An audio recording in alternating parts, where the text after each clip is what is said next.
real answer to the question is Drake is disqualified.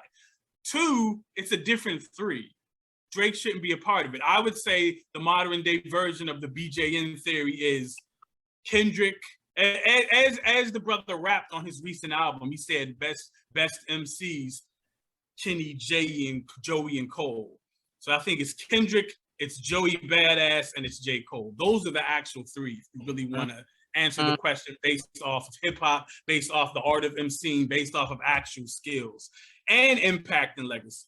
Like, and to Joey's credit, he's the only one who managed to have this level of impact, the same as them, without ever associating himself with a major label or platform. He turned down signing to Rock Nation and then still had his official debut album smash SoundScan. So the real answer is Kendrick, Joey Badass, and J. Cole. To me, in that order. Based off of the last album that came out, I'll put Kendrick at the top. I used to say Cam, unmute yourself. I want to hear from you. I used to say Joey was the best, but I would say those are the 3 to the answer to that question. The third thing, though, and the problem with this entire topic and what makes it blasphemous is if you compare this 3, if this is today's 3, and you compare it to the original 3 of the original question, none of them can even hold a candle to being in that category. Well, slow down, bro. Okay, let's let me show. Wait a minute. Okay. I want to hear from Cam first. So 1 second. I want to hear from Cam. So with that, I feel like the conversation shouldn't be on like the actual title of MC, because we're looking at who are the artists that are representing this generation, and that's definitely Cole, Kendrick, Drake. But if you're looking at who is holding it down from strictly a rap perspective, I wouldn't put Joey up there. Joey hasn't been consistent enough in his delivery to be that third name. I would personally put Crit from the 2010s, Big Crit. Just off of projects like Forever's a Mighty Long Time, his mixtape run, he's distanced himself. He's got, songs like Mount Olympus, basically just telling people, you're sleeping on me as an artist, you're sleeping on me as a rapper. I'm one of the people out here who's really holding it up. Joey, I feel like he's heavily influenced from that 90s sound. He's trying to chase a ghost of an artist that he never was, but as you start to hear more of his actual artistry come out, like an album like All American Badass, I start to see more of the argument where you could say that, okay, he's up here. His worst album. It's not. It's, as an artist. Why? Because he starts to sound like all the other rappers of the day? Whose skills are watered down and dumbed down terribly? We might as well get into the next discussion that we're going to have. Like 99. Well, on this one, right? On this one, don't we have to have some type of commercial success in order for this question to be compared to the? I believe so. So that would take Joey out of it, right? It doesn't though, because he still went like triple platinum out the gate because hip-hop without being on a major label. Hip hop is Miss Hip Hop, so hip hoppers. But if we're talking about mainstream things, Joey ain't really considered inside that noise. He did his album. Before the Money debuted at #1 as off of an independent label. He still did that. So if you go outside, how many people? That's bonus points. So we're talking about the 2010s would mean the age group is what, about 28, right? Like that's like mid-range of that age group of that. They probably know more about Joey Badass on the show. What's the show? Power. Book 2 or 3 or some shit. Power, Mr. Robot, Grownish. Grownish. They probably know more about Joey Badass from Grownish than they do for music. So I can't say that he really hit the commercial level, because if I go ask 20 people right now, most people don't know him from music. Most people can't say a Joey Badass song. His album still debuted at #1 on SoundScan. Because hip hop versus Miss Hip Hop. In spite of not being attached to a major label. That gives him bonus points for making a mainstream splash without having to be attached to a mainstream platform. Because you sat at home and you listened to it 100 times. There's like 5 of y'all and y'all just listen to it a lot.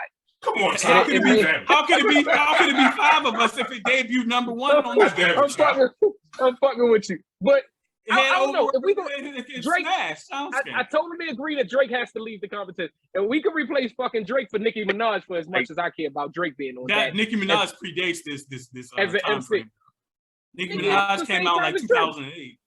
No, she's the same generation. 07, 08. Yeah. Album came out in 08. Even Section 80 was Really? like 08, 09. Wayne Like, bought both of them If out, we're so they all being stopped. Cole had specific, mixed but Kendrick came out in 03. Kendrick's been out since HNIC, so he's 03. we didn't But really if you're start looking hearing at, about him like Oh, I that. like this that. nigga. He Yeah, like if you go back that before nigga like Mad a City and human stuff, yeah. rap. Section- Damn, he was who? HNIC. yeah, I think that was the Prodigy.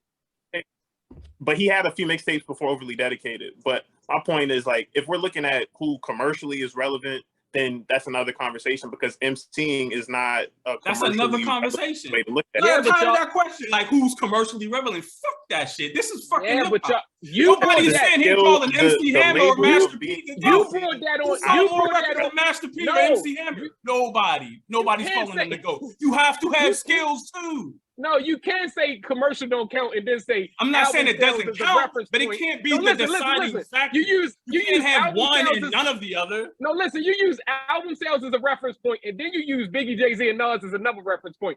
All that is commercial. They exactly. But the point is, you Can't have be to our have reference skills points. too. You can't have only the commercial part. Drake has only the commercial part. This fuck. He doesn't. And I listen. Hey, We all know I'm not a Drake. I am a Drake fan, but I have my beef with Drake. Drake makes the best music that's going to last probably the longest out of But I don't all. understand this idea that Drake is representing this generation's culture for artistry. The word is not Have you artistry. He creates songs where he whines about being a fuckboy and then auto-tunes them. He doesn't even sing on cue. Most of his content is whining about bitches, whining about shit. In the That's form of a being different fuckboy, generation. about how he misled women, and then now he's the one who's heard about it. This Get is a his ass different the fuck generation, outta though. here. This is a different generation, though. This generation loves that shit. I mean, how That doesn't make it they good used to call music. me This on my cell generation phone. has These niggas was stuff cha-cha. that is quality. These niggas was That cha-cha ain't it. dancing to call me on my cell phone. This generation is not us. I mean, that shit would have never went So what- in what- 96, 97. And that's my question. If you I'm compare with you. these Drake gets- three MCs, Drake gets put compare out. these three Drake is MCs done. to the original three of the question, and none of them belong in the conversation with I'm Jay-Z, saying that, Biggie, though. or I Nas. wouldn't dare compare them to the original three. And that's what I'm saying. I'm talking about this the generation. equation. That is the That's equation wild, too. to the blasphemous statement of the theory, though, is that this era's standard of mainstream hip hop is considerably lower than the classic era, Are and you that triggered? is the issue. Slice That away, is the triggered? issue. Did it trigger? Absolutely triggered because us as elder statesmen, we let that shit slide and be like, oh, it's this generation. Oh, we don't want to be called haters. But sometimes you got to tell the truth. When it comes to mainstream hip hop, what gets played on the radio, the standard of this era is significantly lower than past eras. So when we compare this era's mainstream best against another era's best, and they don't even belong in the same conversation, that's a big issue for the culture. So you think we went backwards? I as a think the culture? culture. I think In the terms culture has of also. mainstream radio music and rap, yes. Say that I totally get what you're saying from, you feel me, as one of the elders of this shit, but I also agree that this culture now has a lot of input from other places, whereas though it was so strict on East Coast, West Coast. So you had Biggie, Jay-Z, and Nas. That shit was straight New York. Of course, Baltimore niggas feel that shit. I mean, it's down the street. You get what I'm saying? Whereas though now you got people like, you can't tell me them niggas over in Chicago ain't spitting. Them niggas is giving bars. Oh, Like they spit. but they never gonna get classified in our Biggie, Jay-Z, and Nas conversation, no matter Well, how I mean, good they are. there's been. I mean, all right. Well, let's segue then, because to me, you talk about those three of this era. They're stuck at a certain ceiling, skill-wise and output-wise. When you start talking about the level above them that they cannot reach, you start talking about your Lupes. Lupe to me is at a level higher than any of those three. They can't even be in the category with a Lupe, and Lupe's from Chicago. Cam, Jay Swan, what do you have to say about that? One second. I like the Lupe. I like the Lupe shit. I like that. Jay I Swan. like that. you mentioned Lupe Fiasco. Like, he is pretty much the first Kendrick Lamar and J. Cole. He paved the way for both of those niggas. Right. Much. Kendrick. I agree with Kendrick. Cam. Not Cole.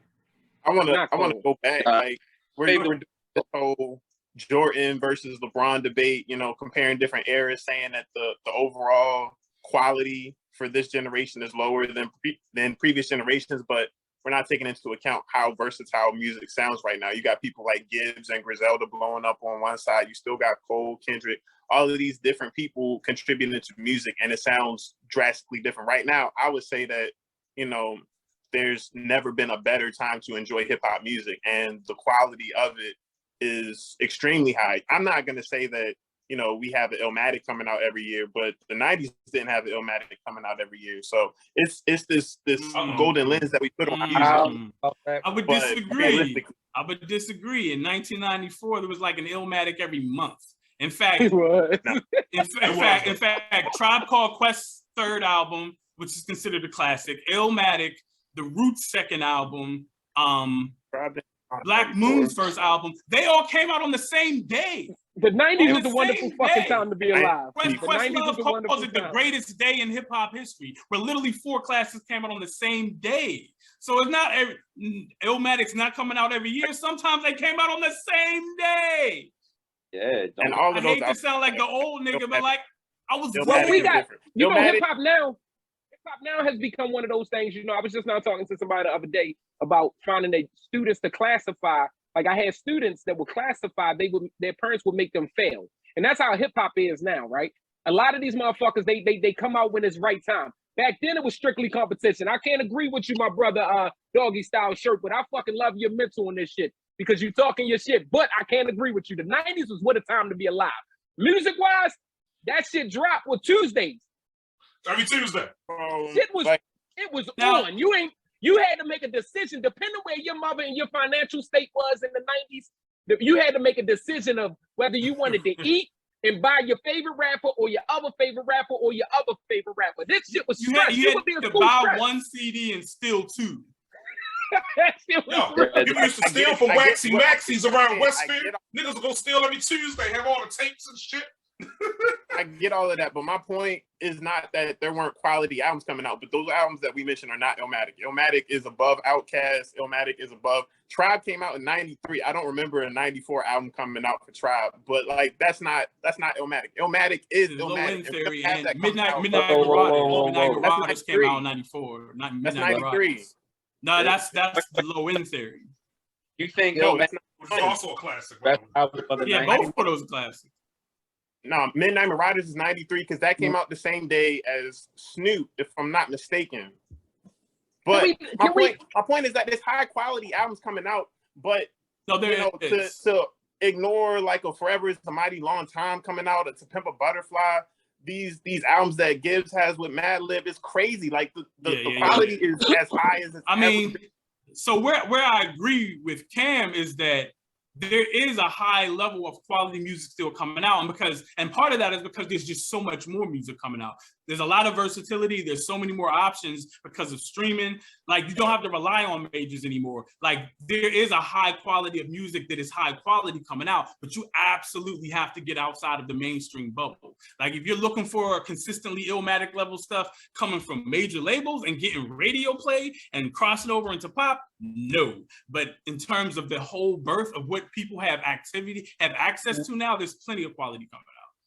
So I want to push back 1 second. A couple of you guys said that Drake was the best artist and he made the best music of this generation. And I just disagree with that. I think the person you should be talking about is Kendrick Lamar. To Pimp a Butterfly was unbelievably musical, like just the sonics of it, and then lyrically what he brings to the table. In addition to the guys out there winning Pulitzer Prizes and shit, he's more groundbreaking than Drake has been. Drake's making You want a Pulitzer Prize for hip hop? I don't agree with that. I like, if that's not Illmatic level, then I don't know what is. Like that's today's version of that. We're talking about fucking just longevity wise. We're not saying that it was better on that shit. We're just talking about longevity wise. What you're gonna throw on 20 years from now at a party? Hotline Bling will still play 20 years at a party. I mean, think about this. Right now, you drop motherfucking Keep On Walking. I ain't talking to you. Y'all niggas gonna rock to it. It's just it don't mean it was better than the shit that was dropping then. But I don't know, yo. 20 years from now, you hear that bump. You hear all right? Come on, that's still the black. Right? That's like the modern day black people anthem. Like We Gonna Be All Right is an anthem that will last for decades. You said something. Black people gonna still be struggling. They call me Kareem. I'm sorry. Drake, Drake. To be honest with you, Drake, as far as like his music, like right after, let's say, like when Scorpion, didn't really have that much replay value. Like it's kind of shitty, straight up. Like every album from Kendrick Lamar has like replay value.